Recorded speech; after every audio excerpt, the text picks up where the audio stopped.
to the all-new, all-different #1 Comics podcast, where each week, myself, Dan, and my co-host sitting across from me, Bob. Say hello, Bob. Hello, Bob. We review a brand new first issue comic book that comes out in local comic book shops. We break down the story beats along with the art and tell you guys if we think that you should move on to issue number 2. This is episode number 11. It does go to 11. I can't believe it. And this week we will be covering the all-new #1, The Neighbors, published by Boom Studios. Guys, as you may recall, last week we announced that we would be doing We Wicked Ones #1 from Scout Comics. It has been delayed. Boo. So we've got to put that one on the back burner. This was our backup pick. So that's the book that we will be covering in this episode. We're also going to talk a little bit of comic book and related news, tell you guys what's new at comic book shops this and next week, and possibly have a special guest on the episode. We'll be right back after this quick break. We are back here on episode number 11 of the all-new, all-different #1 Comics podcast. We're going to talk a little bit of comic book news. Again, like the broken record that I am, nothing too huge this week, but there are a couple of things. Just a little bit, just a nibble. Yeah, just a tiny bit. Just enough for there to be not be absolutely nothing. I think when I started to compile the news earlier this week, there was absolutely nothing, and a couple of things dropped since then, so I guess that's good. Maybe depending on the news, it's not the greatest thing, but we'll see once we get into it. Marvel is ending Kelly Thompson's epic run on Captain Marvel with issue number 50 that's releasing on June 7th. So that's good and bad. I mean, of course, a comic run can't last forever, so they're not meant to really. I think Kelly Thompson is really the voice of Carol Danvers here, and she's done it for so long and done such a wonderful job that it's sad to see her go. But it is awesome. She made it all the way to issue number 50 in this volume, and she's going to get to definitely end that on her terms and in the way she had it set up. How many runs of comics nowadays even go to 50 issues? Barely any, to tell you the truth. Even some big titles just drop before then. I'd be surprised if this current Amazing Spider-Man run even makes it that far. Yeah. Except for DC. I mean, they're the king of long-lasting volumes. Well, long-lasting volumes, renumbering things. Well, they both renumber things, but, you know, it's always issue number 1, 2, and 3 until all of a sudden you can say, well, it's a legacy issue number 750, though. That's always fun, so. Avengers is up to legacy, what, 800? Yeah, who knows at this point? It just goes on and on and on. But it's number 1, so that's all that matters. But yeah, Kelly Thompson definitely did a bang-up job on that. And I'm excited to see what she does next. Hopefully she has something big in the works over at Marvel or possibly even elsewhere. But I'm sure over at Marvel she'll have her hands on something amazing. So I look forward to that. Sad to see her epic run end, but hopefully something awesome is on the horizon. Speaking of on the horizon, Bob, have you seen Shazam! Fury of the Gods? I have not. You haven't seen it yet? I have not. So my question is this. As we know, as we've talked about before, you're a big fan of that first Shazam movie. I was. I actually hated it. Everybody has their own opinion. Absolutely. Opinions are like, I don't know, some quote that somebody says. But yes, everyone has an opinion. And for me, it was really it definitely seemed like it was playing off too much of the Marvel formula, and I didn't think it worked for DC. On top of that, I really don't like Zachary Levi. I think that he's just, I don't know, he seems to me like somebody who's like made for television or something. He just doesn't seem like a movie quality actor to me. I don't know. Hey, but I mean, to get these big movie stars, they have to start somewhere. I mean, yes. Look at Chris Hemsworth. I mean, you're completely right. He became one of the biggest actors in the world, and he started out as an Australian soap opera. Yes, you are completely right. They do have to start somewhere. I agree with you there. it's not that I don't disagree. I just don't think he was ready for Shazam. I don't know. I don't like him in that role. I know other people do, so that's just my opinion. Doesn't matter. What I wanted to talk about is where it's currently sitting on, of course, the ever mentioned Rotten Tomatoes. Yeah, So that's the thing. yeah, so maybe a little bit of a bust, and of course you have to take that with a grain of salt. It doesn't necessarily mean that it's a bad movie or whatever, but currently at Rotten Tomatoes it's sitting at a 51 critic score and an 87 audience score.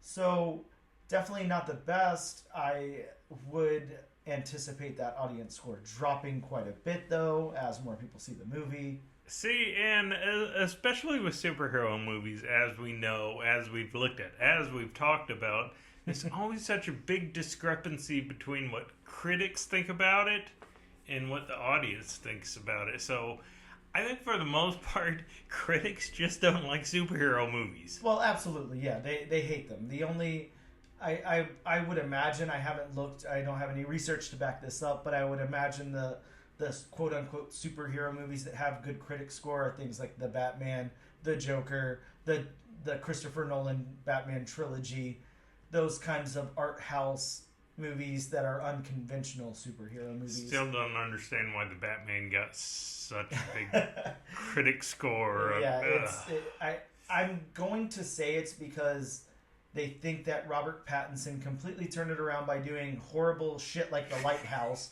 and and they consider him a fine actor. So therefore, anything he's in is top shelf cinema. But yeah, I'm with you. That's absolute garbage. Famously, I can't make it through it. So we all know that. I would like to say though, you point out that there's such a discrepancy there, and critics don't like superhero movies. You're right. I think ever since the beginning of the superhero thing, I mean, of course you take out the Nolan trilogy, maybe you take out the first couple of Tobey Maguire Spider-Man movies, and anything after that's been shit on by critics. Like they hate it all. They were bored with comic book movies when there was like 2 of them. So it's just not their thing. It's not going to be their thing. You know, I will say, and what critics, as far as superhero movies, tend to lean towards, and I can't say I disagree with them on this. They seem, the bigger scores are saved for like your more grounded superhero movies, Sure. like Captain America: Civil War, and The Winter Soldier and stuff like that. Yeah, absolutely. And Not the CGI heavy movies. yeah, you're completely right. And I can't disagree either. Winter Soldier is my favorite Marvel movie. I love that movie. I think it's great. I think that while I agree to an extent, it's also, and this sounds super pretentious, I know that. It's not for them. It's, in my opinion, like, comic book movies are made for people that enjoy comics, and then second, like, just the general movie-going audience. And if they like it, then that's awesome. If not, all the source material is in the comics. It's the stuff that you and I read growing up and we read now. So Yes. it's not really for the people that are looking to see another version of The Godfather or Mean Streets or whatever. That's not what it is. No, definitely not. Yeah, we're not getting the Irishman of comic book movies, I hope. So that's just not going to happen. But yeah, there's, at least what I've heard so far, there's a general consensus that a lot of people are saying they have a lot of fondness for that first Shazam movie. They wanted it to carry over. They were disappointed, and what their thoughts are is that it's a great superhero movie for like a small child. It doesn't translate well to an adult audience at all. It's a little too fantastical and whatever. I heard a lot about Skittles product placement and unicorns and stuff, so I could see that. See, and I wanted it to do good because DC needs a win. Mhm. I'm sorry. DC needs a win. Certainly. And I mean, Wonder Woman, the first one was great. Mm-hmm. Second one, not so much. Sure. It gets me nervous for Aquaman. I know how you felt about Aquaman, It but was I a fun 4D 4K ride. I really enjoyed the first one. So I'm really nervous about this next one, considering what the track record with these DC sequels has been so far. Sure. Can I ask you this? Yes. If you loved the first Aquaman, are you really, really looking forward to this live action Little Mermaid movie? I'm sorry. It looks pretty good. I think that I think these live action, fairy tale movies, Disney fairy tale movies, are just unnecessary. Yeah, I agree. They're definitely Stop messing with the not that fun. classics. Now- Lion King was fine on its own. Now, Maleficent was good, but that's a different interpretation. That's not I mean, you got Angelina Jolie playing a villain. sure. Yeah, that was fun. Yeah, I don't know. Look, this is a whole side note. We've gone somewhere else, but We have. But to me, the Little Mermaid looks okay. I'm actually excited to see how that one goes. From the little bit I've seen so far, the looks trailer, I mean, it's not bad, but still, I mean, leave The Lion King, leave Mulan, leave that stuff alone. Yeah, definitely It was the Lion good and King. I don't see the animated. point in that. Definitely not something that was needed. So, look, we're talking about the DC extended movie universe. Now let's talk about the Marvel Cinematic Universe for a second. And the one big headline we have here, that the Marvel Universe loses one of its major co-founders as Victoria Alonso leaves Marvel Studios with a surprise resignation. Bob, what the hell? Where did this come from? The only thing I read, and it was just a quick, headline, being that, getting towards the end, maybe she didn't, get along with everybody. Maybe it was kind of, I don't know, toxic towards the end. Sure, I heard that as well. Now, she's been doing this since Iron Man. she's been in that producer chair in those first few movies, executive producer on the Avengers Hasn't she been doing it since Spider-Man? I think her first official thing was Iron Man, but I don't know. Maybe she wasn't on Spider-Man. You could be right, but I can't imagine why she exits now and what she's gonna do now. I mean, she doesn't really need to do anything. No, I'm sure she's set for life. She's set for life. Her I'm sure great grandkids are set for life. I'm sure she has stock in Disney right now. Yeah. So she'll be fine. And look, they'll be fine too, because I'm sure they've already got somebody slid into that role. But, I'm sure. But yeah, just a surprise announcement there. I wonder what the thought behind that was. I'm wondering if it's some of the negative feedback on the latest Thor and then Ant-Man movies, like if it has something to do with that. That's what's got me thinking, because these rumblings really didn't seem to start till the whole Phase 4 debacle, and now that Ant-Man hasn't exactly done as well as people thought.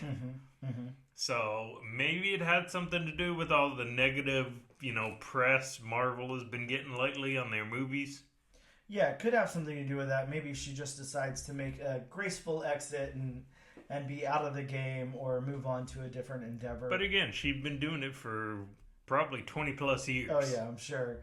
And yeah, she can. The sky's the limit. She can go open her own movie studio now if she wants, her own production company, whatever.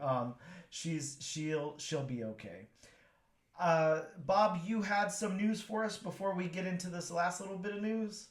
I did just a couple of things. I'm sure many people could figure this out, but the lead villain for the X-Men 97 reboot, retelling, whatever you want to call it. Yeah, sequel series, I guess. I don't know. Apparently, it's going to be Mr. Sinister, a classic X-Men villain.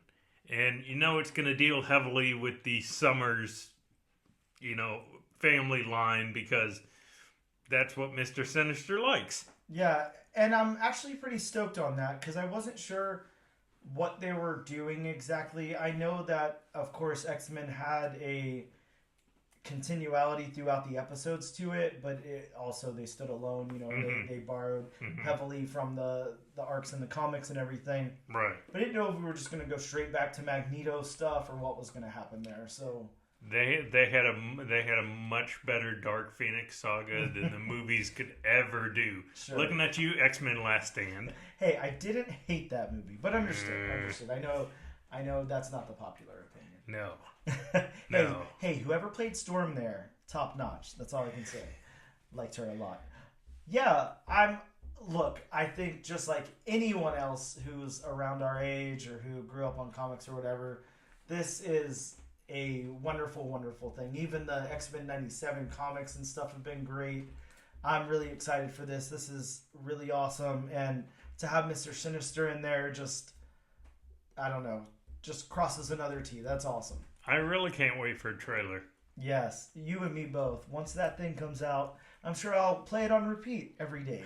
I'm sure. Till the show drops. And just the other piece of little news I wanted to let everybody know about, which I'm sure everybody knows about. Dane and I watched this right before we came over the airwaves with this podcast.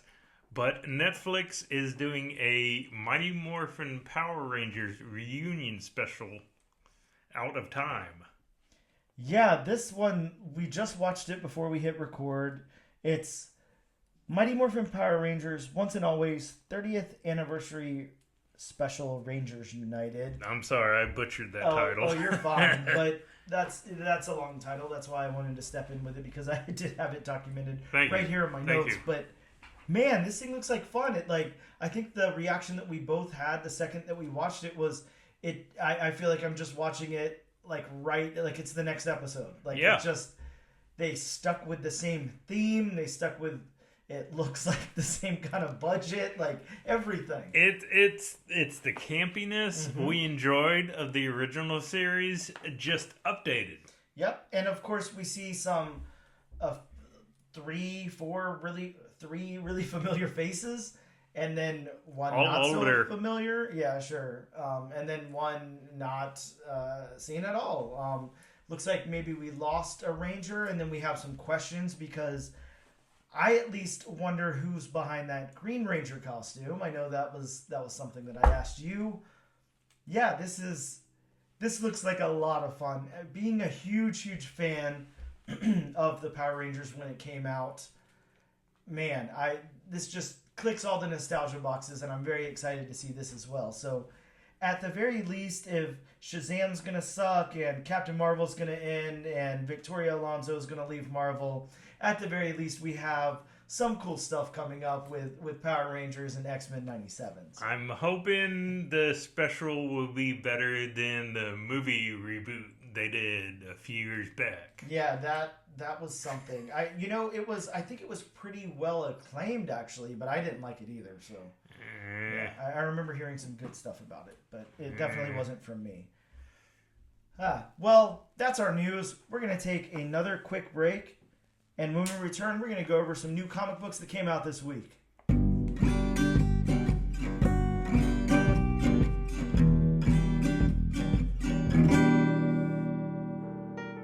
Is Labyrinth your favorite movie?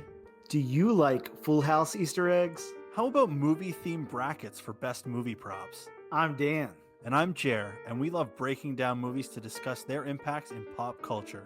Best scenes, favorite characters, and how these movies age. Tune into our growing selection of movies wherever you find podcasts by searching Real Good Movies. That's real with 2 E's. Here are our thoughts on everything from Iron Man to Phone Booth, Halloween to Planet of the Apes. Make sure to follow us on Instagram and subscribe for future episodes. Now, what do we rate that trailer out of 10? 1. That's definitely a 1. And we are back to talk about some new comic books that dropped this week in your local comic book shops.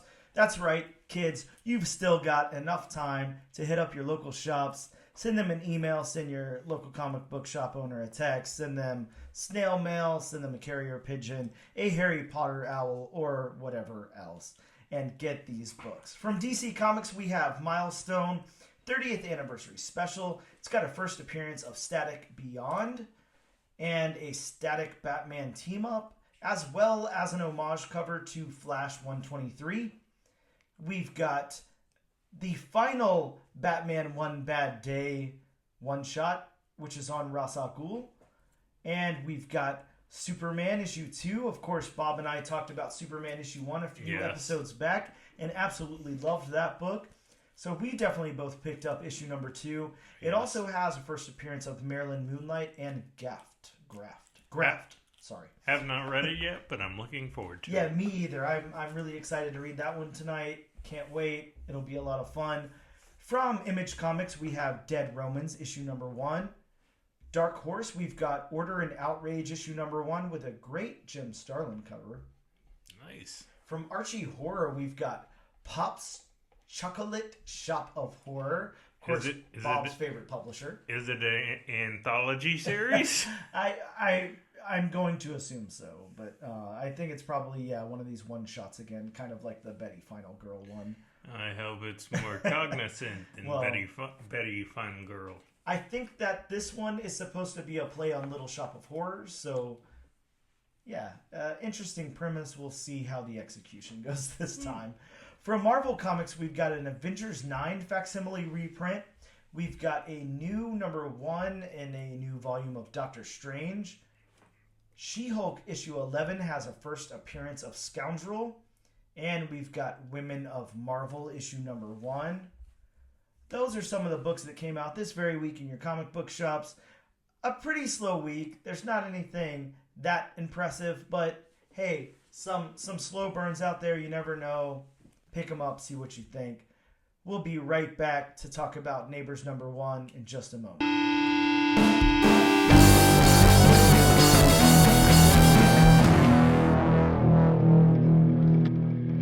And we are back to talk about our discussion of Bob.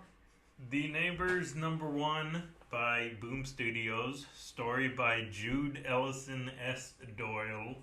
Art by Letizia Caronici. I'm sorry if I said that wrong. She is from Rome. I read that, so I figured we'd have a little bit of trouble pronouncing her name. And the main cover by Miguel Mercado. I'm not going to list off all the varied covers. Well, yeah, no need for that. Yeah, so this is the new number 1 from Boom Studios this week, and I want to go ahead and get into the synopsis of the book really quick. This is by Boom's own website. So, when Janet and Oliver Gowdy move to a quaint mountain town, their daughter Casey becomes part of a horrific chain of events, revealing that their neighbors are anything but what they seem. Soon, an unsettling old woman named Agnes Early fixates on Janet and Oliver's other daughter, 2-year-old Isabel. It becomes clear that it's impossible to know who to trust or who is even still human. That's the synopsis from Boom. And I will say this before we get into our discussion of the book. It's great that they name the characters here in this synopsis, because at the very end of the book, we do learn that the mother character's name is Janet. We never learn Oliver's name. We do learn Casey's name and Isabel's name, but we never learn Agnes's name. So I'm glad that everyone's named here in the synopsis, because otherwise I was calling them old woman and things of that nature. So I mean, spot on with those names. Yeah, definitely. So let's talk a little bit about the creators of this book. We have the writer as Jude Ellison S. Doyle, and they begin their career as a blogger in 2008, and then begin writing pro-feminist nonfiction novels, with the first being Trainwreck, The Women We Love to Hate, Mock, and Fear, and Why. And that was released in 2016. The next novel was Dead Blondes and Bad Mothers, Monstrosity, Patriarchy, and the Fear of Female Power, that was published in 2019, as well as writing for The Guardian, Elle, The Atlantic, and NBC News. In 2020, he published the teen horror comedy Apocalypse 1999, or The Devil in Jenny Long. In 2022, he began writing the series Maw for Boom Studios. Bob, are you familiar with that book? Do you remember that coming out earlier this year. Sorry, last year, earlier last year. I can't say that I am, no. I remember there was a great variant cover by I can't remember her name now, but Donny Cates' wife at the time that was done for that I picked up. It was a good book. It was a nicely written horror book. I think it only ran for maybe 5 issues or so, which same thing with this. This is, I think, planned for 5 to 6 issues. It's a, whatever you call that, a mini or... A mini-series. Yeah, a mini. So... Limited series. Sure. So let's get into the artist for a second, and as Bob was able to have that name just roll off the tongue there, I won't even try. Letizia something. Cadnici. Sounds great. And she's an amazing artist, and it looks like she's just getting her start right now. So she's done some work on Ablaze's Children of the Black Sun, which I think is up to issue 3 right now, so that's just come out. And also another Boom Studios book, which is a Something is Killing the Children spinoff, House of Slaughter. So that's really the only credits I saw to her name, were just those 2. But look, those are some big books. Children of the Black Sun, a beautifully illustrated book. I think I like it so far. It's pretty good. And of course, House of Slaughter, spinning off of Something is Killing the Children. Nothing to shake a stick at all. If you can get illustrating credit on that, and you're doing something good. So those are our creators, and that's the little bit that we can dig up about them online.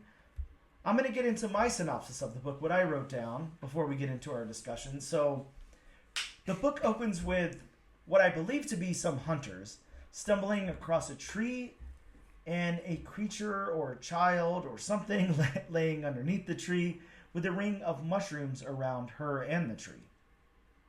The men then bring the body to a house, and it suddenly kind of turns to straw with like Wolverine-looking claws that were there before, but not so much the straw part. An older woman sits in the ring of mushrooms as a small child approaches her. The little girl's mother then comes to retrieve her and apologizes to the old woman, as she tells the woman that the girl must just wanted to have seen her cat, as she's surrounded by saucers of milk also. The old woman sees a figure in the woman's house and says that someone is looking for them. The figure from the window is shown to be a newly post-op trans person and the father/husband to the mother and subsequent child there. We then meet Casey, who is the teenage daughter, and she's having an issue coming to terms with her newly trans father. I don't know how to word that, so my excuse. Her newly revealed trans father. I'm not sure exactly how to word that, so sorry if that comes across incorrect, but I'm just not sure how to word it. In the next scene, the small child, the little girl, is licking a window, and the old woman is outside playing with a snake. Casey comes out to tell the father that she's not going to call him dad, and he says okay. The 3 girls go out to a diner, and Casey tries to order some vegan food, which does not work out very well. No. And then back at home, Casey sits in the dark and texts some friends on her phone. And then a man comes to the door saying, Tom Shuck. And he says that Casey's mom has hired him to do some work on the house. She tells him to leave, and then the man does. But then in the next scene, we see the whole thing repeated again. Then we hear some noise, and Casey's father wakes up, and he goes out to see what's going on, and we see that Casey was taken. As he looks for Casey, he tells Casey to yell as loud as possible so he can find her, and then she says, "It's underneath us." And he runs outside. Then he runs back inside to tell Janet, who's finally named, that Casey is gone, but we see a smiling Casey who turns and says, "Hi, Dad." And that's the end of the book. So that's our cliffhanger, and that's what it's left on. A nice, creepy cliffhanger at that. Very creepy. Yeah, I do like the cliffhanger part. That's nicely done. Bob, we're going to break this thing down. This is going to be, I think, a little bit of a challenge for us. This is definitely a little bit different than what we've done before, but that's okay. We're professionals here. We got this. So let's get into the beats of this. Now, this kind of, I'm definitely not going to call it formulaic. It's not that, but this follows a certain template for these kinds of books. And what I mean by these kinds of books is published by these kinds of indie studios. So, books published by Boom, some Dark Horse books, definitely some of these more like indie horror feels kind of follow this format. And what I mean by format is they throw a little bit out without really any exposition, except on very certain things. And then those things are not brought up until maybe like the penultimate issue or something. So that's the formulaic nature of it that I'm talking about. But regardless of that, the story beats here. Let's talk about these story beats and how this thing works. Now, it opens traditionally enough. We see a scene of something going on and then some kind of ritual or whatever. Then we meet our family. Then we have our turmoil. And then we have our, I don't know, villain. And then we have our cliffhanger. So the beats, they do really work here. I think my first reading of this book, they absolutely did not work for me. I really couldn't understand what was going on at all until I circled back around to make my notes, and that helped me put it together a little bit better. But I do want to hear your thoughts on these story beats. Now, like I said, they're I don't want to say formulaic in a bad way because it's not a bad thing. So maybe they're a little bit more traditional to this type of book. Again, this being like the indie horror feel. What did you think about these beats? Did they work for you? Did they not work for you? What were your thoughts? Just from my perspective, and this goes along with how you explained it. Just the fact that I'm not averse to a lot of indie stuff. Mm-hmm. You talk about a lot of indie studios, do that type of formula. Mm-hmm. And I mean, personally, for me, they don't work for me just because I have never really been exposed to that kind of stuff. Mm-hmm. I mean, but the way you explain it, I mean, like, they do focus on, I can't really say they explain it, but they do, focus on, the, I guess you would say, replacement Mm-hmm. for the character, and I don't know, just to me, I mean, I can't really say the beats work just because it's never been my thing personally. Sure, yeah, it's until you get used to the way that these are, yeah, it absolutely kind of comes out of left field, especially being used to more of the bigger two or even Image at that. Those are a little structured a little bit more in like a traditional sense of a comic book. You definitely have your seeds that are planted and then they kind of grow within that issue. A lot of times whenever you're looking at an indie book, especially indie horror, it's planned for the arc as opposed to the single issue. Correct. That's kind of how they flesh it out and how they plan it. It's almost like they write the story and then they backtrack on where it can, that first issue, or rather the ends of each issue, and then kind of build it up there. Here's my points that I'm going to make. Here's where I need to cut them off in order for it to fit this number of pages, whatever. It seems more like that. And I can understand that. A lot of these people aren't traditionally comic book writers. They kind of come into the game from something else, which, again, nothing wrong with that. We need all the good writers we can get into comics. I would just say it's definitely different from what we're used to with especially the big two and people who are traditionally comic book writers, and that's their whole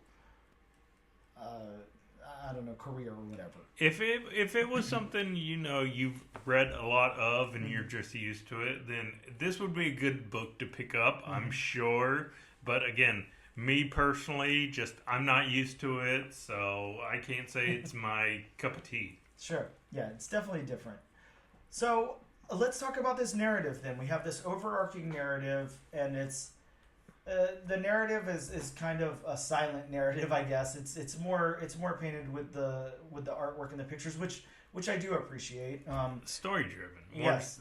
You know, kind of like our bonus episode on The Last of Us. Yes. You know, there's dialogue, but it's more it's more picture driven and illustrated driven than it is, you know, exposition driven. Yeah, absolutely. Yeah, there's definitely. There's not any exposition here, really, on anything. The most exposition that's laid out in the book is that our father of the family is post-op, and that's really the most exposition that we get, other than also this family moving into the house, and the daughter Casey having kind of issues with, you know, dealing with her father now. So that's really all the exposition that's in the book. Now, as far as like what's going on around it, there's not any exposition at all. It's really painted with pictures here instead. Again, which I appreciate. I have no problem with that. But yeah, this narrative, the voices that these characters have, I think they work. I think that the writer and the artist really understand what they're going for here. I think they've kind of nailed the tone and the voices of these characters. I can tell that our writer definitely identifies with the people in this book, which is good. And I think that they're identifiable enough for us as readers to be able to identify with them as well. I think that this overall narrative that's in the book is again, it's very silent. So it's different. I think we're going to use the word different a lot, because that's what this is, and different not in a bad way. It's not your typical superhero 3-act structure here. It's something very different from that. But yeah, I do believe that the narrative works well here. I think that it's crafted well, and it's really written well, and I think that the artist and the writer both understand what they are saying here. Mm-hmm. That's really all I can say about the narrative, unless you had anything else to shoehorn. I know you kind of said stuff at the top. So let's get into the dialogue then. This is, man, I hate to do this. I feel like I do this a lot. The dialogue is going to be the biggest problem for me here. I think that these characters' individual voices, what they're saying, how they're talking, I think that it's a little too stereotypical, with the teenage daughter having her problems, with the younger daughter saying random off the wall stuff and licking a window and saying stuff about a kitty and all of that. I think what's being texted on the teenage daughter's phone, and then the mom kind of dealing with the two daughters as they go out and go to the diner and everything. I think that's really, I don't know, it just kind of falls apart for me. It's a little too just stereotypical of just too basic. Yeah, exactly. It's archetype. It's I'm a teenager, pretentious teenager who problems. You know. Yeah, sure. Yeah. And not to downplay anything that anybody's dealing with. I'm sure having a post-op transparent might. I've never been in that situation, so maybe it does warrant something like that. But I think that there's a way to get around that angsty teenage feel of it all, and I definitely think that there's a way to get around the younger daughter. I think that that's a little too much. I feel like I'm watching Rugrats at that point, and it's a little too silly for the tone of this book. I think that once we get into the two adult characters, I'm okay with their dialogue. I feel like that works pretty well. It's just mainly the archetype characters of the younger ones, and then of course the Tom Shuck and the old lady, they just really don't make any sense to me yet. I know those seeds are being planted for the future, so I do get that, but it's just a little odd to me, is all I can say. So the dialogue, just I'm very iffy on. Don't know if you share that or if you have any thoughts, but just look, you know, and you summed it up perfect. It's just too archetypical. It's just too, you know, basic. It's just too, you know, oh, I'm this or I'm this. You know, I'm one-dimensional. Yes. And I hate to say it, but I was expecting a little more out of Casey. I saw that. I know we're not talking specifically about variant covers or anything, but I think that Casey on the One Per Store variant that's by Franny, she's the focal point of that cover. She's kind of laying there. It's a very nice, like, Franny looking cover. It's a great cover and everything. The character looks happy and whatever. I thought that was going to be the character that we follow throughout the book, and to know that she's being replaced here at the end and everything, and she is this archetypal, like, just teenage girl coming to terms with her teenagedom or whatever. Like, I just expected a little more out of that character, especially with her dialogue. But let's go over to world building. This is a very small contained world that just takes place right here in basically 2 houses, and that's it, and then a diner. So not a lot of world building that can happen, but the world that we have, this new house that we're in, that's kind of creepy, especially at night with everything going on, and then what happens afterward. I think that the world building, it definitely worked for me. It definitely sets a good tone for this book, and it definitely feels kind of lived in and everything. I do give them props for the world building here, and I think that it's not a hollow shell. It definitely does give that kind of, creepy, eerie, stuff is too perfect kind of vibe, I guess you would say. Yeah, absolutely. I agree with that. I think that, look, if somebody were to option this and then make it into a horror movie, I mean, really, you could go with a lot of this world that they already have set up. You could go along with a lot of the shots that they already have in the panels here and everything, and it would work. So yeah, I think the world building works out great. Let's talk about the art. Let's move over to art.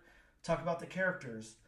I think that this artist nails this tone. I like the way that the characters look. I love the way that the old lady looks. I like the way that everyone's portrayed here. I think that even the youngest daughter looks fine. The 2 adult characters look fine. Casey looks good.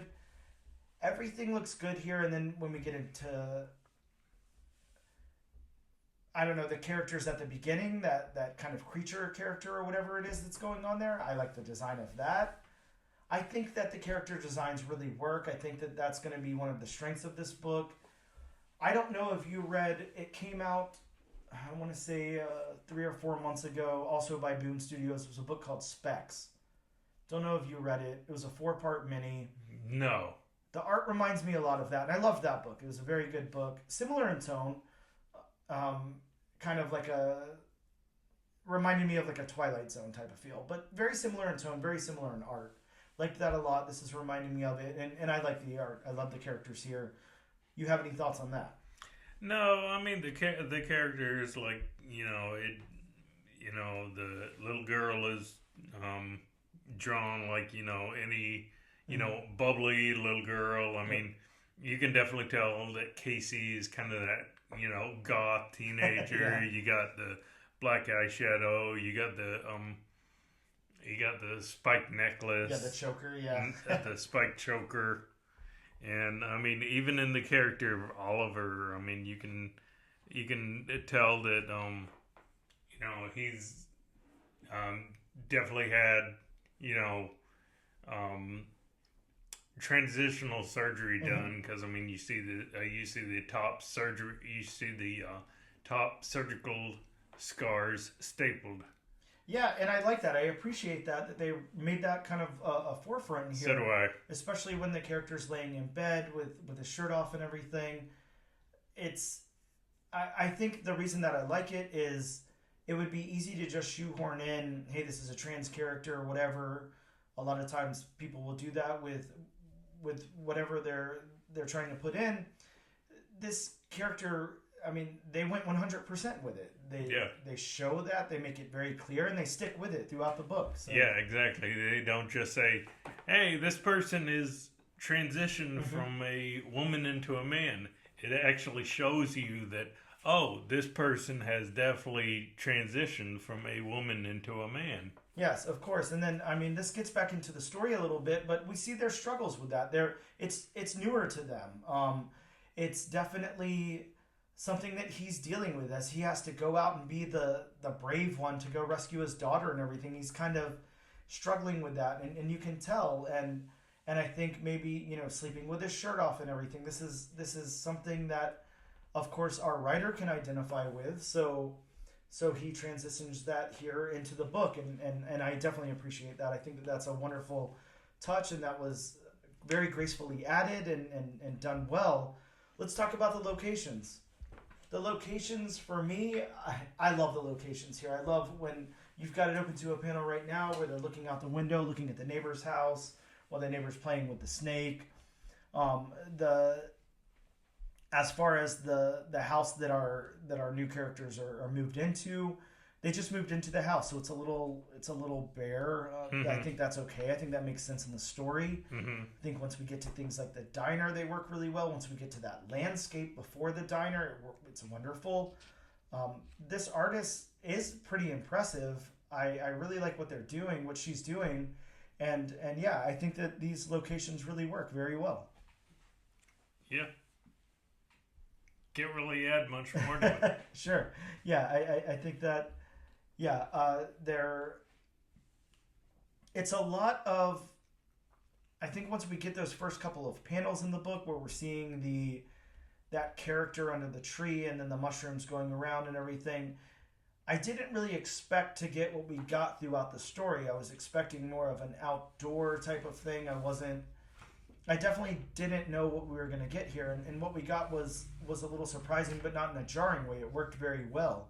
Again, you've opened it to a panel now where there's just windows from floor to ceiling, and it's wonderful. It looks beautiful. It's very, even though it's a new house to them, it's lived in. It's got the sun coming through.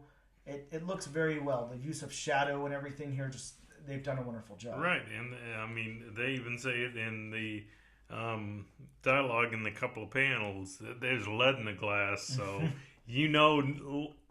many people know leaded glass is an old school technique. Yes, there shouldn't be lead in the glass now at any new house that you buy. No. If there is, maybe check that out. They are beautiful, but they are deadly. Absolutely. Yeah, so look, the locations here work very well, along with the backgrounds. I think that we can just kind of combine the two. There's not much for backgrounds here where we're kind of in these specific locations. Now, the backgrounds that we talked about when we're outside the few times, they're beautiful. They work very well. The nighttime works very well. The daytime around the tree and everything with the mushrooms, it looks wonderful. Let's talk about the colors. We do have a separate colorist on this issue, or on the series. I didn't grab their name, but I know that they had worked on the series Bloom, if you're familiar with that. I do remember reading that. The colors by Alessandro Santoro. Okay, yeah. And they're very nice. They go through the whole gamut here. They're muted when they're outside. They're very vibrant when they're in the sun, during the night and everything. And of course, it's very dark. The colorist absolutely knows what they're doing. They work very well complementary with this artist here. I will say, and I'm open to the panel right now, as far as the colors, my favorite might have to be the in Casey's, I guess, bedroom. Mm-hmm. The colors coming through the stained glass window. Oh yeah. You get those vibrant reds and oranges and yellows. Yeah, I agree with you. I'm looking at that as well, and it looks great. You even have panels where it's a close up on Casey's face, and those kind of oranges are shown on her face there, alongside kind of like the pale whiteness on the side of her face and everything, along with her kind of silverish blonde hair. Yeah, it works very, very well. The colors work very well. It is a nice contrast, to the black shirt and the black choker and the mom's black pants. And then we have a pretty good use of shadow that's very subtle that works very well. Once we get into full sunlight and we have that window and everything, we see a lot more shadow, and that works very well. Yeah, I think the colors, the shading, everything here is done beautifully. I think that, again, if you're not too big on indie horror, on indie books in general, the formatting of this might be a little hard for you to get into for the first time. If you're used to it, it follows that format. I mean, if that's what it is. It works. It's definitely not a very dialogue-heavy book, which, as we all know, I can very much appreciate. So, with that being said, I think that I think that it does work very well for what it is, and then the art really stands out. It looks wonderful. I think that the story at times can be a little unrealized, but I think that it just suffers from the fact that it's a planned out like 5 or 6 part mini, and that's how these are written by non-traditional comic book writers. They kind of write that whole story and then chop it up into pieces to make it work for a comic. And other than that, I do feel like it's a nice story. It works very well, and it's got a nice creepy tone to it. I love my horror books, so I can definitely get in on that. So I'm going to ask the most important question that we ask here, Bob. Do you plan on continuing on to issue number 2? For me, this is going to be a pass. Okay. Not one for Bob, which No. understood. This isn't your wheelhouse, as you've said. No. I think that we had a surprise hit whenever we read something like Where Monsters Lie. It definitely had a tone to it. A lot of tone and a lot of humor injected in a serious, like, serial killer vibe. So I think that that's what made that one work for you. And unfortunately, this one just doesn't translate in the same way. Now, as for me being very used to this kind of book, I will continue on. I do want to see the series throughout and see what they do with it. I like the representation and everything here. I think that that's wonderful, and we need more of that in comics. And of course, we have a writer who can identify with that and represent. So that's great. But yeah, you got a pass and a go. So hey, choose what you like. If you think that this book might work for you, definitely go pick it up. The art is beautiful at the very least. And if you don't think that it might not work for you, then hey, don't pick it up, no sweat. But that is our discussion on issue number 1 of Neighbors from Boom Studios. We'll be right back.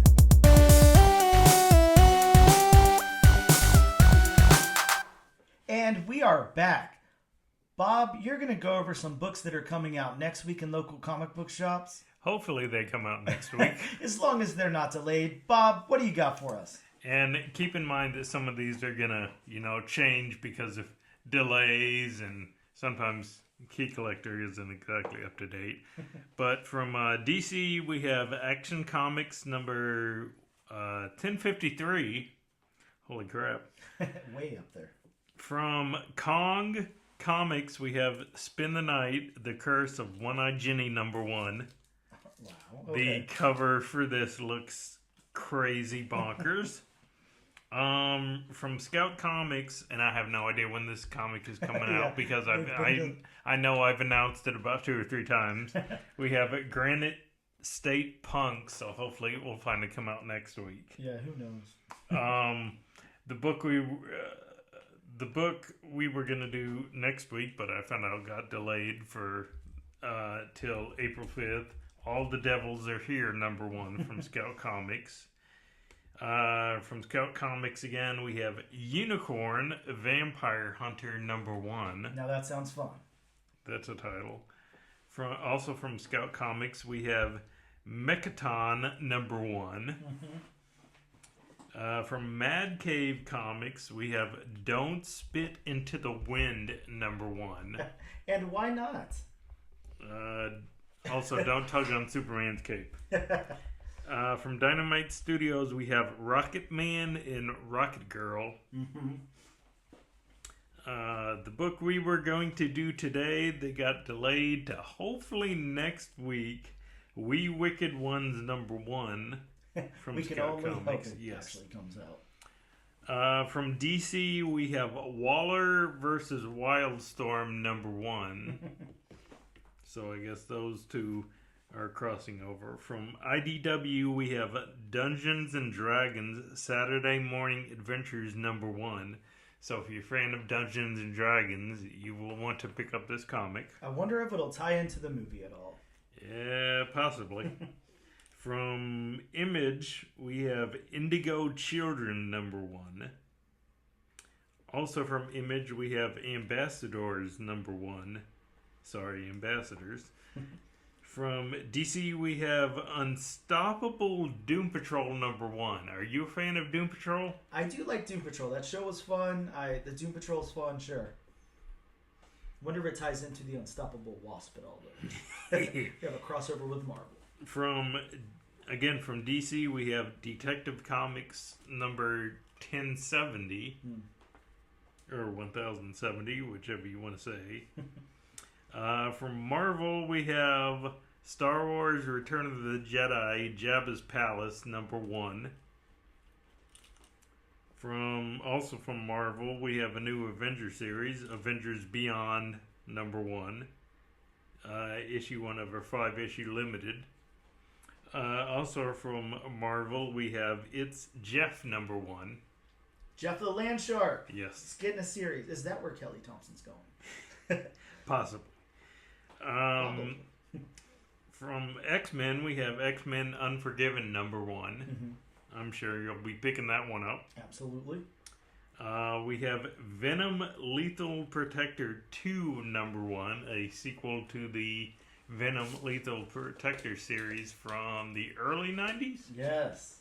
93, I think. Something like that. From Marvel, we have Clobberin' Time number 1. I wonder who that's about. Could that have something to do with the Thing by any chance? Possibly. From Comics Experience Publishing, we have 7 Years in Darkness number 1.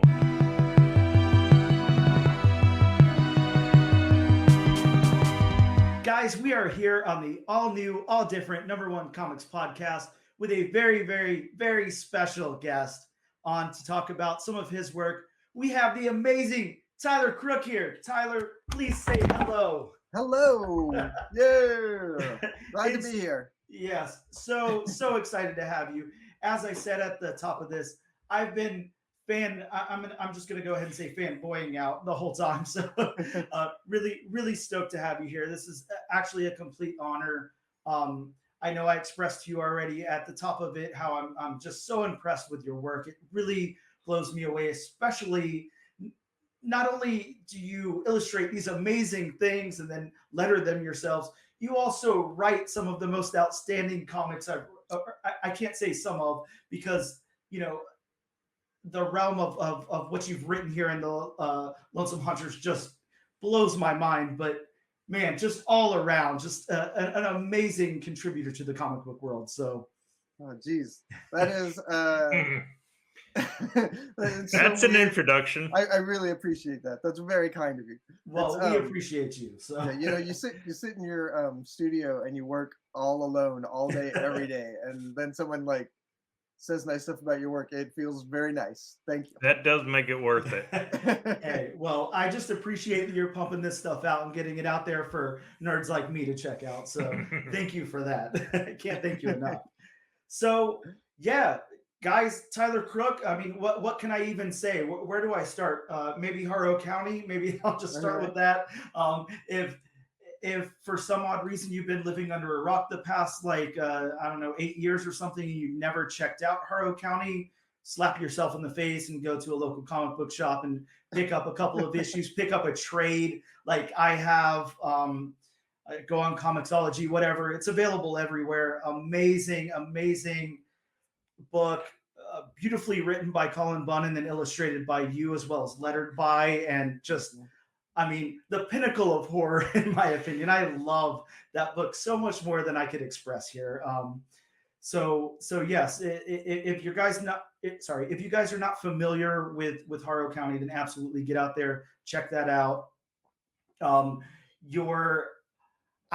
not going to announce your upcoming project. I'm definitely going to let you do that, but I want to let people know kind of the thing that you're most famous for, and I believe that would be Haro County. So I want to throw that out. Probably pretty fair. Yes. And again, I know that's not where you started. I do know you started somewhere with Oni Press. You spoke to someone at Oni and got your resume in there, and then got into comics. Yeah. Yeah. So you want to talk about that a little bit? I'd love for you to. my very first book was a book called Petrograd, and it was from Oni Press, and it was about the assassination of Rasputin, the Mad Monk, and it's a story that's sort of told from the point of view of an English spy who was basically given the job of assassinating Rasputin because the English at the time believed that Rasputin was advocating for Russia to pull out of World War One. And if he did that, then England would be fighting the Austrian Empire on it. Like as it was, they had Austria had Russia on one side and England on the other side. And Yes. if Russia pulled out, then England would be all on their own in that case. So, so that's sort of the premise of it. But it's really sort of the story about this guy who is kind of a living his life, like trying to live through the war in this sweet job doing nothing, being a spy in Russia, and then he's given this really terrible job of trying to get Rasputin assassinated, and it goes south pretty quick. So that was my very first thing that I did, and that's like historical fiction, but it's kind of it felt very horror adjacent, just because Rasputin was such a weirdo, Yeah. and stuff. And then from there, I did BPRD. Mm-hmm. I did some Sixth Gun with Cullen Bunn. Actually, I did 2 issues of that, like fill-in issues, Mm-hmm. and then I did a ton of BPRD, working with John Arcudi and Mike Mignola, Yes. and and then I did some Witchfinder for them as well. Oh, And, amazing. but the first book that I ever did like a painted thing was a book called Bad Blood, Mhm. written by Jonathan Mayberry. And I don't know. I'm just sort of talking at this point. Oh no, you're great. Look, I told Bob a few episodes ago how I kind of got into Hellboy, and my experience with it was, I'd read a few issues or a few things Hellboy here and there throughout the years, whatever. I've been collecting since I was 8, so you stumble across things, of course. But I bought a collection off of a guy, I want to say 12 to 15 years ago, somewhere in there. Guy had a big collection, posted it online, said, "Hey, I'm going off to the Navy. I'm moving. I just need to get rid of everything. I'll take, I don't know, I think he wanted $300 for about 12 long boxes and a few short boxes." So Nice. didn't really ask what was in there. Just was like, sure. I, negotiated with him a little bit, and I think I walked out with everything for about 180. But when I tell you everything Hellboy related was in these boxes, I mean, every single thing, all of Hellboy, wow. all of BPRD, every spinoff, everything. That's how I was first introduced to some of your artwork, and how I got into you as an illustrator and everything.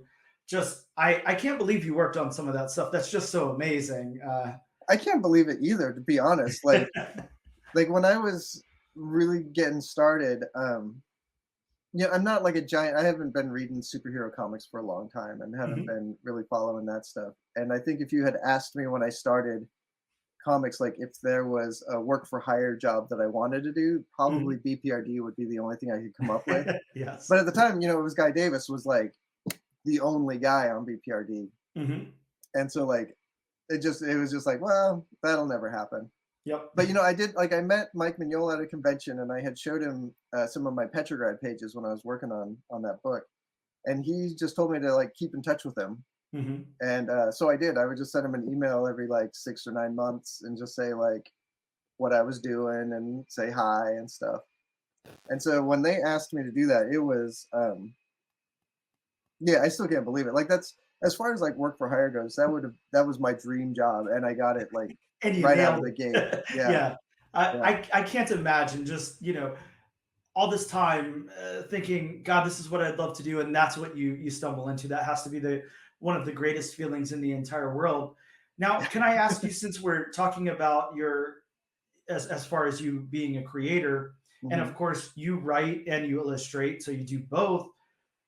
It seems like you started out by illustrating, and well, I guess your first book you also wrote, or no? The writer on that was a guy named Phil Gillette. Okay, so you were exclusively like the illustrator. Yeah. Did you also letter that book? No, I didn't. Okay. Oh shit, and I can't remember the name of the letter right now. Oh, you're fine. I just wondered, because it's so wonderful to see. I think that, again, a few episodes ago, Bob and I talked about Emma Kubert's Yes. Stoneheart that came out through Image Comics I want to say last month or so. And that was like one of the points of contention. I mean, we're looking at this thing, we're breaking it down, where Emma Kubert this is her baby. I mean, she's crafted the whole thing. She's scripted it, illustrated it, lettered it, everything. And just the the preparation and I can't imagine how either of you can do something like that. It just has to be intense. It takes a long time, and it's definitely like when I'm in the art, like, so right now I'm drawing. So I'm working on the second Lonesome Hunters arc. I'm on the third issue right now, Mhm. and I'm just drawing it and painting it right now. And that part is actually pretty easy. The writing phase is the part that's like really like um, intensely difficult. Like writing is not a thing that like I'm not like Cullen Bunn. Like that dude writes, you know, he can write 5 or 6 comics a month and they'll be good. And I think he is. I agree. I think he's writing. You know, he has no problem probably having 5 notepads in front of him and going back and forth. yeah, yeah. And I'm like, once I get into a story, I'm like, you know, I get blinders on and I can't even Mhm. like think straight outside of like thinking about this story. And so it takes me a good, you know, maybe 3 weeks to write an issue. And Mhm. it's like, it's that part's very intense. But once I'm like past that, I've had enough experience drawing comics that I can sort of like I have my process down and I can just go through the steps to get it done. Um, Yeah, but just yeah, the writing part is hard. And you know, amazing to hear that you can do all of that. well, I think the stressful part, like the part that's really hard, being sort of doing a solo book like this, is just that I don't think I really realized how much I was relying on my collaborators Mhm. on a lot of this stuff. Like when I would do interviews with Cullen Bunn, you know, people would ask a question, and half of them I would just look at Cullen and be like, "You got to think about this one. I'm just Go going with to sit it. here." Yeah. And you know, and it's stuff like that. Like just today, I was doing a bunch of marketing stuff for Lonesome Hunters, and Mhm. yeah, it's just like me to do it. Nobody else to lean on. And I imagine that's kind of a blessing and a curse. It's nice to know that you have full control and that you are the one that does have the answer to everything. But I guess a curse in the sense that you're the one that has to come up with an answer to everything. Yeah, it I, really is. Like it, although it is nice to finally, like, for the first time, be the person who, like, when someone asks like a very broad question about like where the story is going or what this character was thinking when they did something, like you know, that was the sort of thing I usually would lean on the writer to answer those kinds of questions, and it Mhm. is nice to actually have those answers, even if I can't always give them. You know what I mean? Yes. Oh, I can definitely imagine. Well, good. Look, I'm glad that we made it this far. And look, we've already broken the ice, but that's okay because we're going to do some of our icebreakers really quick. I've got to know. That's okay. How are there any arcs? I know you said you haven't been reading comics your whole life or been into superhero books your entire life or anything. Are there any arcs that you're embarrassed you've never read? Ooh, Any books, arcs, anything like that? nothing that I'm embarrassed that I haven't read. Mm-hmm. There's definitely arcs that I would like to read. Like, Mm-hmm. I was thinking, I was saw some uh, like pages from that one Daredevil Elektra story that Ah, yes. Frank Miller did. Is it? I think it's like Elektra Lives or something like Mm-hmm. that. Mm-hmm. And I was sort of like, I can't believe I've never read that. Like, I mean, I think it's worth it just for Varley's colors alone on those pages. Like, it just looked gorgeous. Mhm. Oh, that stuff is just so well crafted. Yeah, I agree with you. And look, uh, I've been reading my whole life. I have in my notes here. I still haven't read All Star Superman, so that's an embarrassing one for me. I can't believe I haven't. I own it, but I haven't read that book. Yeah. So, Oh, you know, that's a one that's recent. Was I wanted to read the Supergirl thing, uh-huh. Woman of Tomorrow. Is Oh that what yes, the yeah. thing is? Wonderful, wonderful That one miniseries. looks Yeah, very beautiful too. I've yeah. been meaning to get to that. Yeah, it's one of those things. Like I read comics. I've been reading comics basically my whole life, Hmm. um, and I was really into superhero stuff until you know, my teens and Hmm. 20s, and I started to transition out of that. You know, that's when I started reading like Sandman, and Yep. a real big one for me to like transition was Mage by Matt Wagner, Okay. which is one of those books that I don't think gets enough attention. That especially the first series was amazing. Yeah, sadly to say, now I can add that to my list of things that I haven't read that I'm embarrassed because I haven't read that either. But I hear wonderful things. I'm glad that you mentioned that. Look, our next question is a very, very odd one, so feel free to take your time on this one. Okay. You're in the woods. You stumble across a weird thing, and it turns out to be a time machine. You're all alone. It's just you. You walk inside the time machine. It's just got a button. You can't pick where you're going. It just says forward or back, and that's it. Which way are you going? Ugh. Put him on the spot. This is the hard one. Yes. Very So basically, it's just like, would I rather go into the future? Or would I rather go to the Yes. past? Yep. Yes. Oh man, I really don't want to go to either of those places. hey, I mean, turning around and walking away is an option too. Yeah, I think that might be my thing. I might just like dig a hole, bury the time machine, and walk away, and make sure no one else can find it. I love that answer. Tyler's just like, hey, it's better for humanity if nobody touches Well, this thing. nobody We'll knows just go back how and much forward. longer we have. True. Yeah. Hey, that's a wonderful answer. I have not heard that one yet, and I really appreciate it.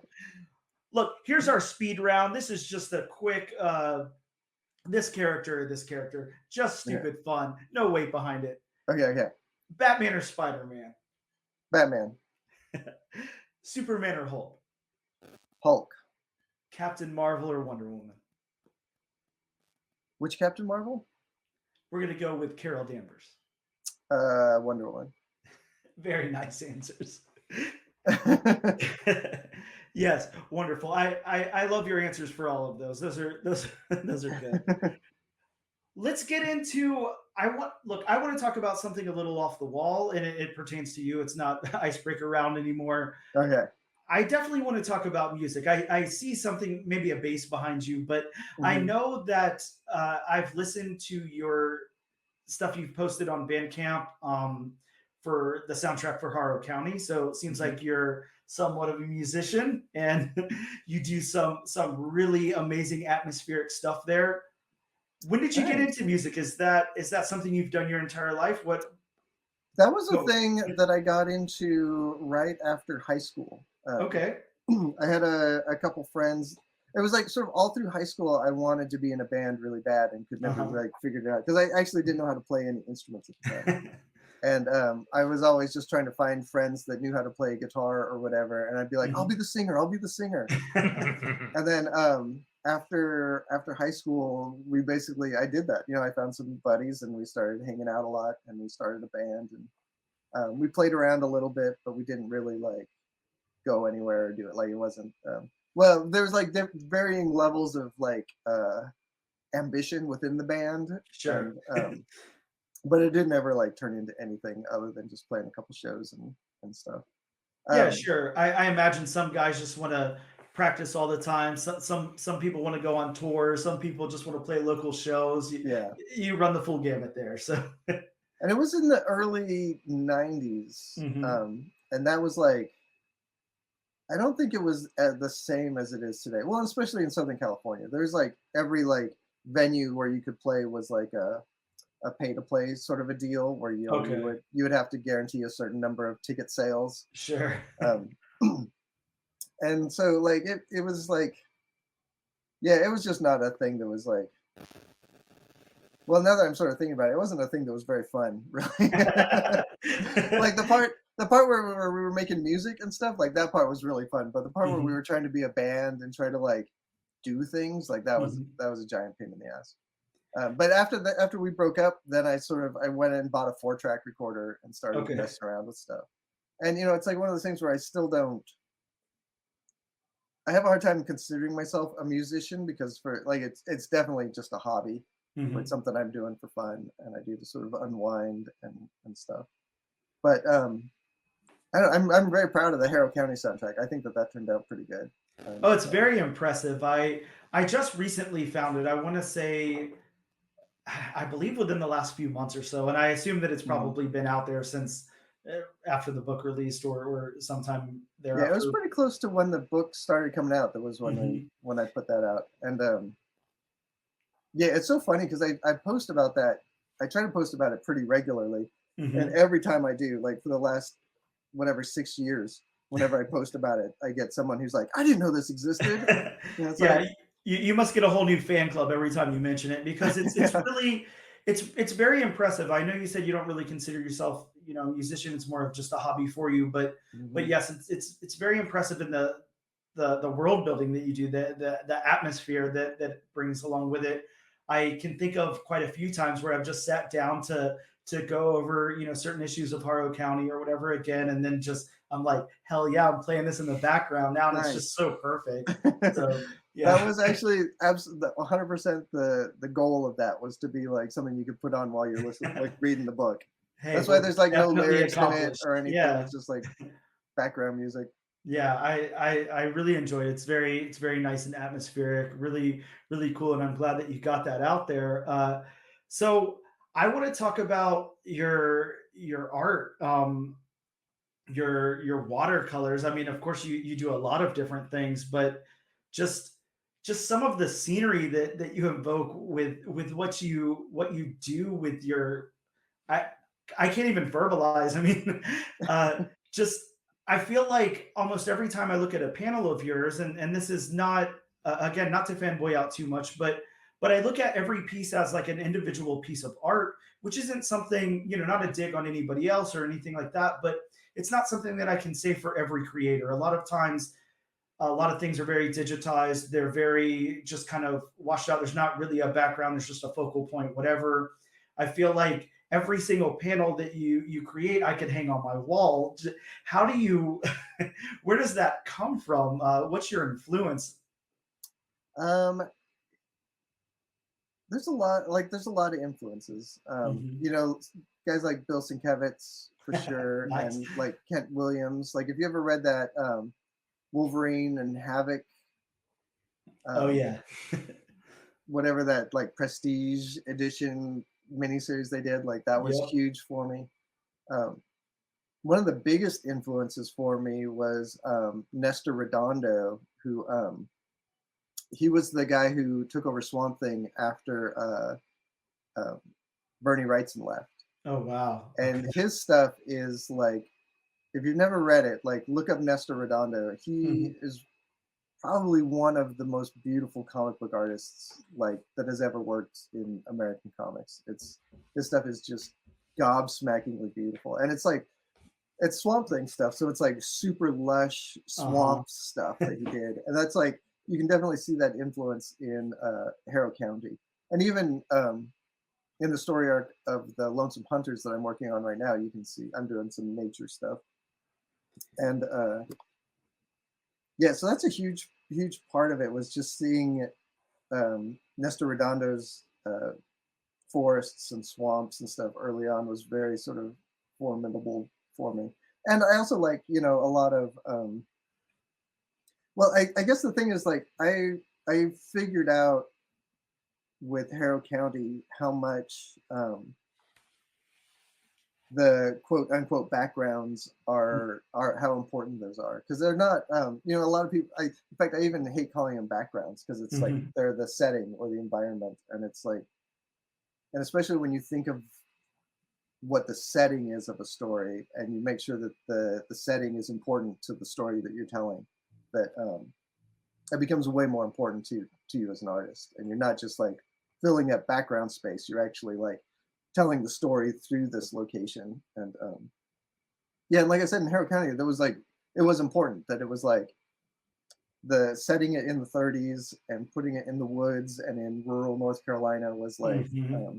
it really set the whole tone for the whole thing. If that had been told contemporary in Oregon, um, it wouldn't have felt the same.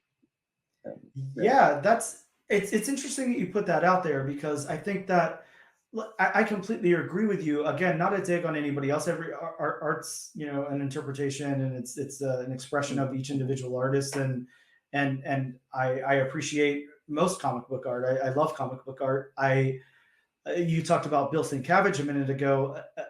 I mean that's one of my idols. That might be his all-time favorite. Yeah, he's way up there for me. Yes, Bill Sienkiewicz just completely changed the game when he came out swinging with even his stuff on New Mutants, all of that. He's a very very amazing artist. I really like Mike Allred a lot too, who's a stylized pop artist pretty much. Lately, I'm really digging Peach Momoko, who's also very different. So I think that once we talk about backgrounds, a lot of times on the podcast, let me not call it the Bobcast, on the podcast, yes, Bob and I talk about when we're breaking down the art in these stories and these new number ones that come out. And unfortunately, we try to deal with every publisher. So we try to pick one from, Dark Horse this week, Image this week, Marvel this week, whatever.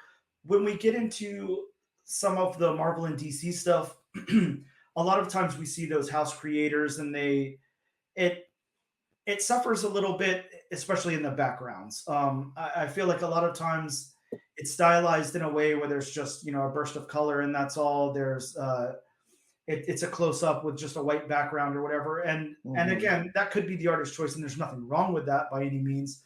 But just to look at something like Bill Sienkiewicz does, like you do, where this is a whole piece where again you could hang this thing on your wall. It's just awe-inspiring. It's very nice. I think back to a panel in the 3rd issue of The Lonesome Hunters, and I can't remember the scene exactly, but it's like there's an overpass and there's no dialogue in the scene. There's no characters in the scene. There's just an overpass and maybe your interpretation of like starry nights going on in the sky with these vibrant colors and everything. And it's just one of the most amazing pieces of art, just really outstanding. So yeah, I mean, you can tell. Yeah, no, that actually, I remember that page.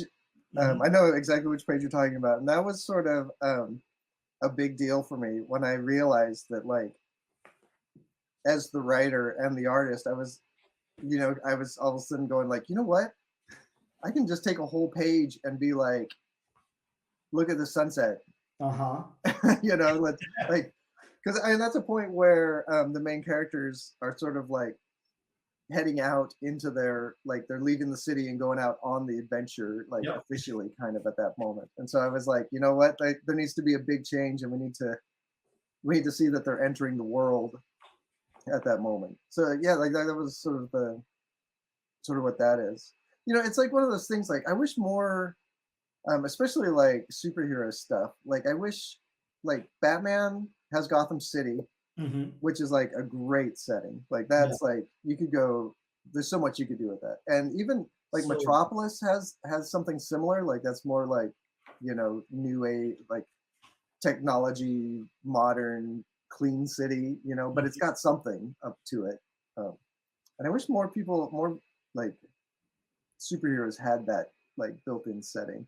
Like I guess like Fantastic Four kind of have that with their cosmic stuff. Yes. And Spider-Man has New York kind of locked down. Oh, now that I'm thinking about it, and then Daredevil has like Hell's Kitchen.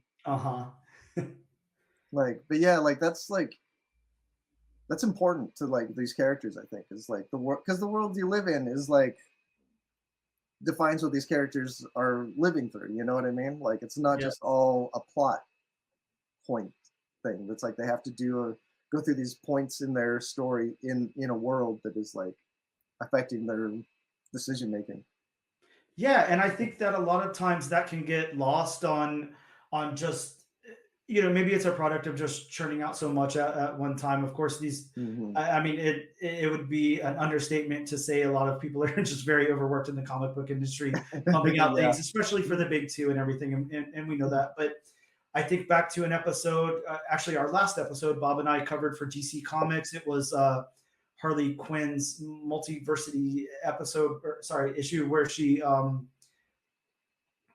encounters like a different version of herself, and usually with DC Comics we get into these panels, these backgrounds that are just a little washed out. There's not much going on. The world's not really lived in and everything.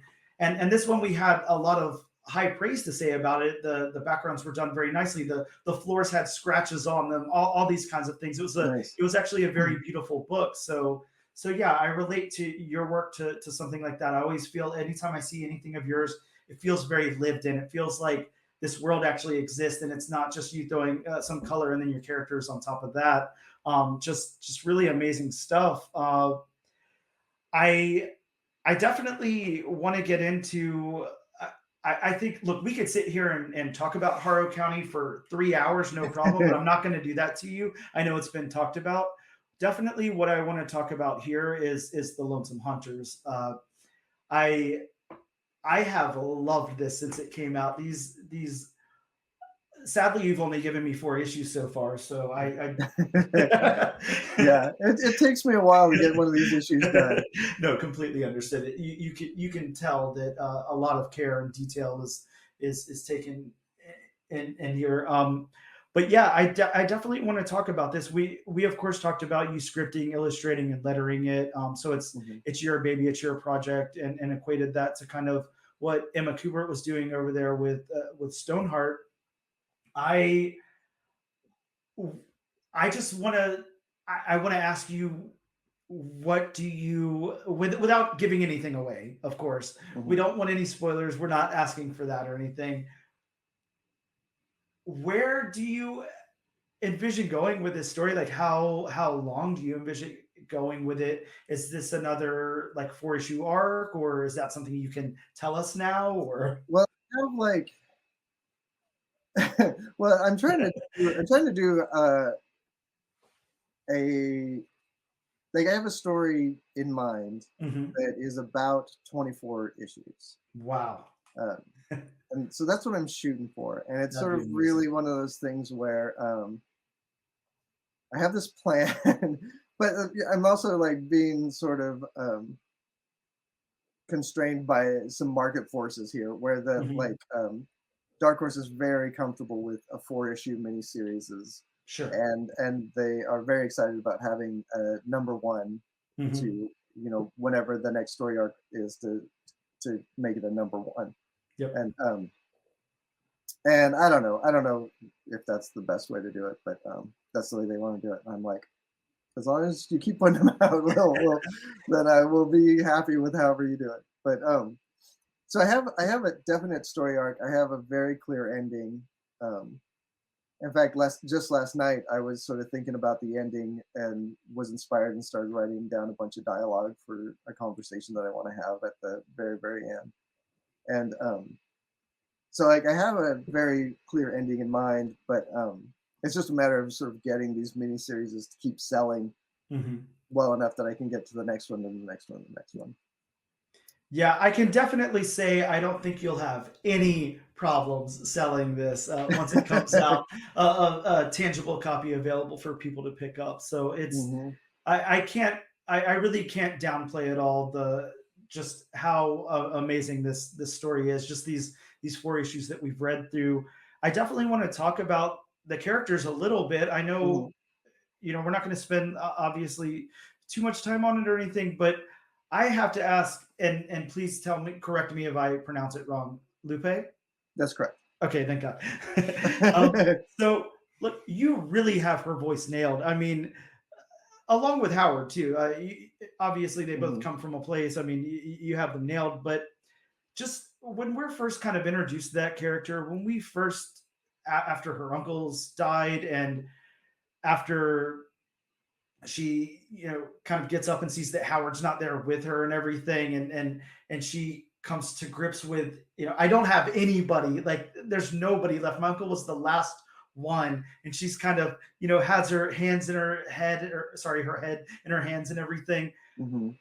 I mean, you can really feel her pain. Like, these characters are very, very fleshed out. This is not something that you came up with on the fly and just kind of interjected into your book. Like, I, I mean, I'm honestly tearing up reading that. Like, every time I read it, like when I get to that spot, I'm like, oh man, here we go. Like, you really feel her pain. Like, and obviously, we don't want to make it too personal or anything. But does this come from a place that's very familiar with you? Is this, how did you construct such a wonderful fleshed out characters? Yeah, well, they're all like this whole book is basically just sort of it's sort of designed to for me to like deal or at least address a lot of the stuff that stresses me the hell out. Uh-huh. Um, I lost my little sister a couple years ago, and that has been a huge motivator for how Sure.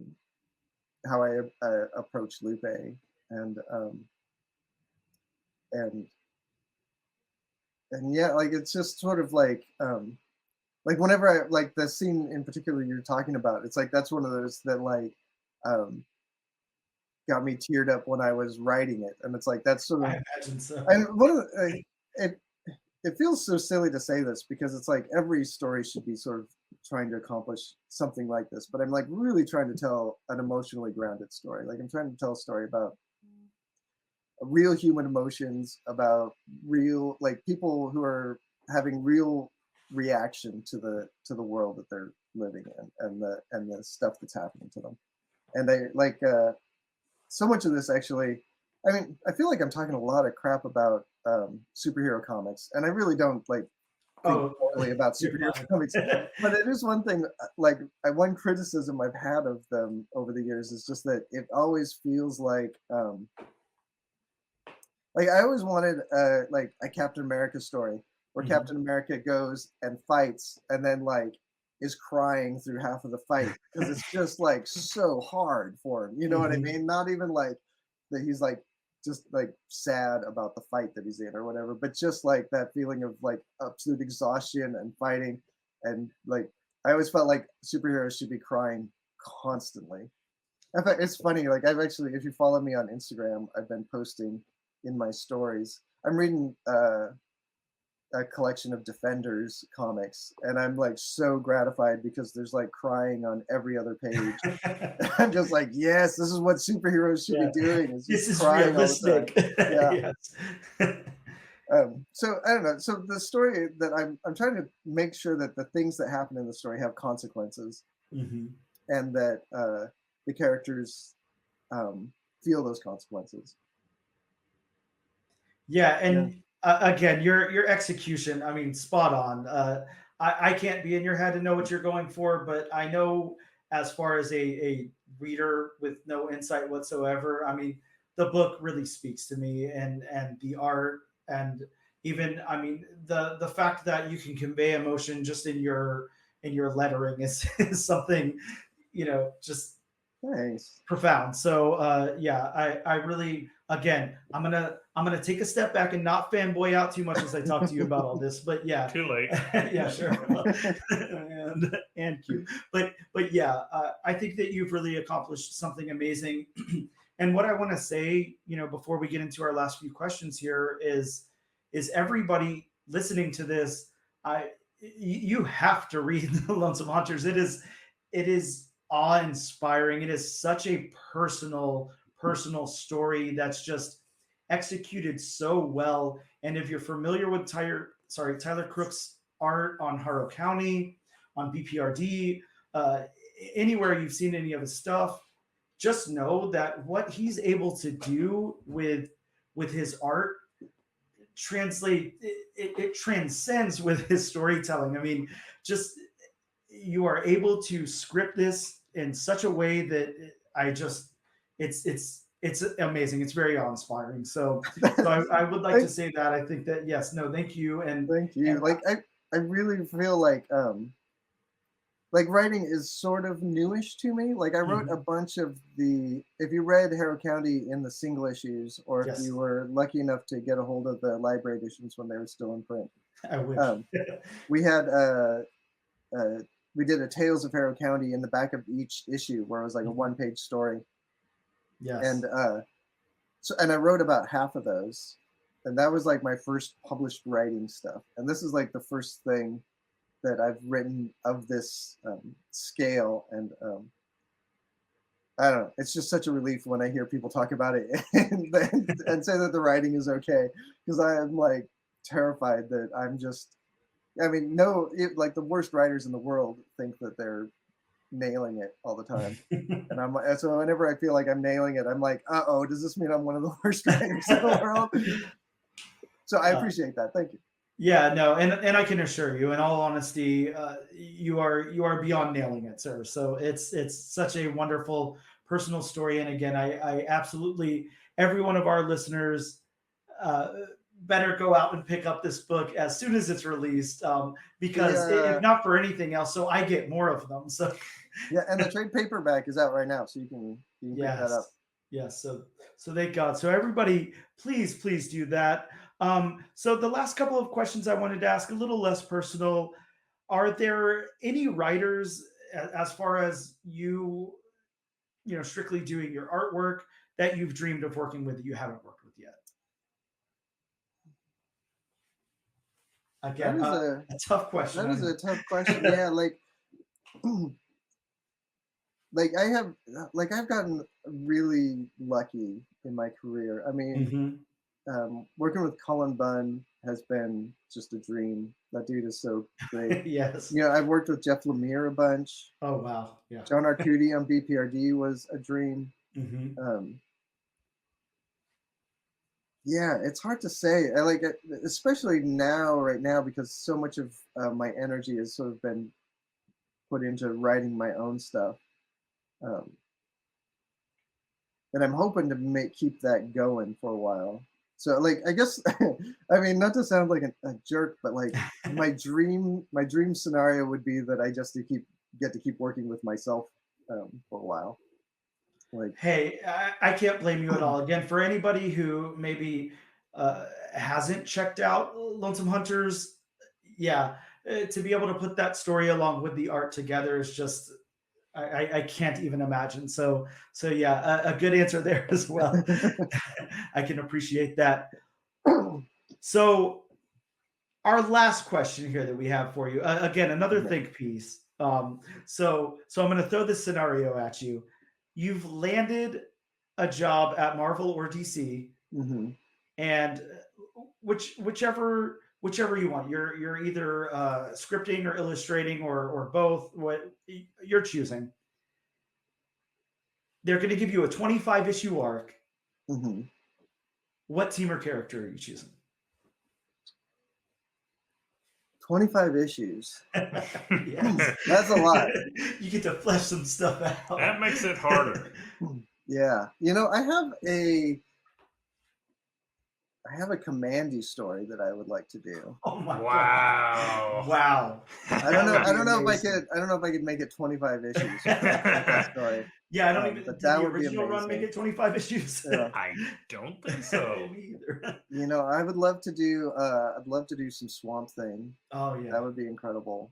Um, He'd fanboy out for that. God yeah, yes. I would. Yeah, I would go Give me nuts. if I swamp could do creatures Swamp any Thing. day. Man thing, swamp thing, Yeah. I'm all about it. Um, uh, yeah, I think Commandy would be my number one choice though of all of those. Like, I would love to do some post-apocalyptic animal people. Like that would be pretty great. God, I can't even imagine. So, hey, hopefully DC execs you're listening and you get Yeah, my give me a book, call. Tyler I'm Crook, I'm here I'm on here. some Commandy. Yes. I love that series. I even loved what was the most recent thing that came out? It was like the kind of choose your own adventure Commandy. Like, I can't remember what it was called, but it was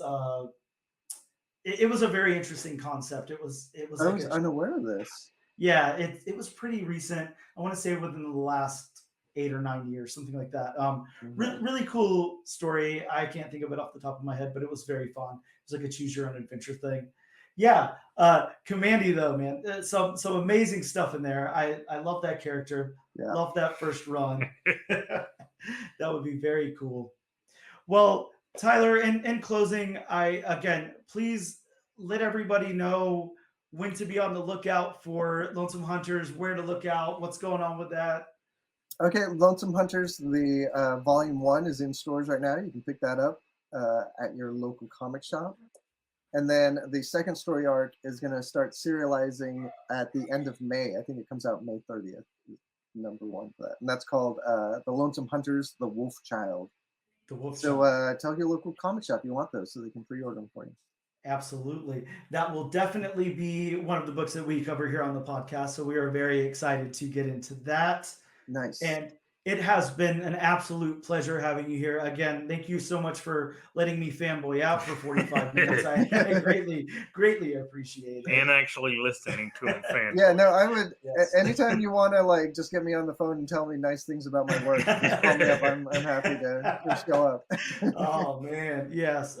Again, a legend for us and our listeners. Wonderful having you on. I really appreciate you giving us your time, and again, I appreciate your work so much. So thank you so very much for being here. Thanks for being a part of the all new, all different nation today, and we greatly appreciate it. Thanks, Daniel. Thanks, Bob. I really appreciate it. Glad to be Thanks, here. Tyler.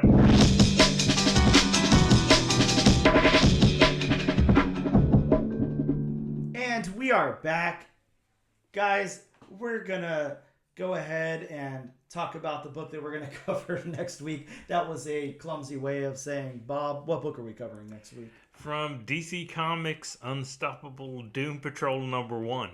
Get stoked, get it on your pull list, and get back with us so you can read along as we go over that book. Guys, it has been a blast. Thank you so much for joining us today on episode number 11 of the all new, all different #1 Comics podcast. Hopefully there's a 12. Oh, there'll definitely be a 12, Bob. Speaking of 12, make sure you guys check us out on Instagram at ANAD_1 Comics Podcast. On Twitter at ANADNO Comic Pod. On TikTok. Wow, I'm old. On TikTok at ANAD1 Comics Pod. And at the Comic Book Channel on YouTube. If you didn't already know, you can use the hashtag AllNewAllDifferentNation on a post of your choice to be entered in a giveaway to win a copy of the book that we covered on this very episode. And we appreciate you guys. We'll see you next time.